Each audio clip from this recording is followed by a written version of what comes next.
को बंधुगण आज एक सुंदर विषय उपर आम आलोचना करवा।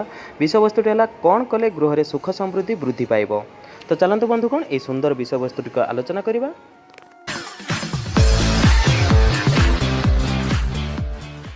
प्रथम है सूर्य उदय पूर्व गृहर समस्त सदस्य शଯ୍या त्याग कले गृह लक्ष्मी वृद्धि हुए। द्वितीय सकाळे घरे झाड़ू नहेबा पर्यंत केही खाद्य ग्रहण करने अनुचित। तृतीय सूर्यास्त पर घरे झाड़ू करने अनुचित।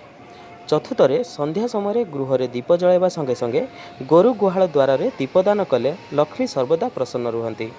पंचम गृह जहाँ रंधा होइतिबो से खाद्यर किछि प्रथमे अग्नि को समर्पण करने उचित।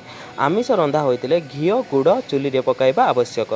तापरे रंधा खाद्यर किछि गाई कुकुर एवं काउंक पई रखी किंबा सेमानकु देई खाइबा आवश्यक।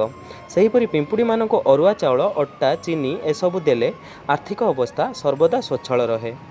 6 संध्या समय शिशु एवं असुस्थ लोक मानकु छाड़ी अन्य मानकु ईश्वर प्रार्थना करने उचित।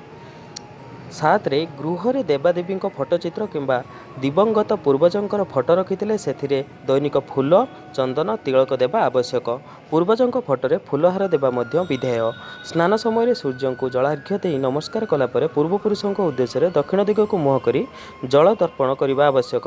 गृहर कौन से विशेष कार्य बाहर को गले पूर्वजंक फोटो को चाह नमस्कार करने उचित।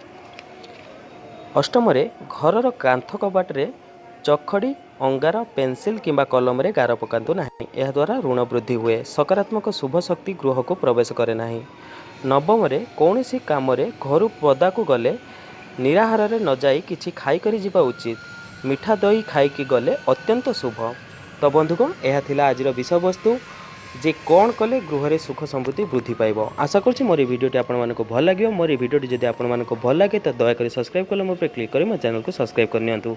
याद्वारा जेकोसी नूतन वीडियो मैं अपलोड करी आपने प्रथम देखिपारे और मो चैनल माध्यम बहु किसी शिक्षण जिन आपने शिखिपारे। तो बंधुगण आज पुणी देखा।